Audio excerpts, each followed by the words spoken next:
The Blacksmith by Larry Small. You were a contrary bastard, playing your blacksmith's role with your sardonic wit against the wise, the worshippers, and Zeus.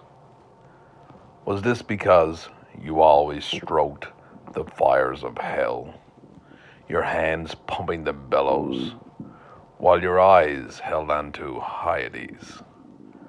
Or because you worked with wayward horses?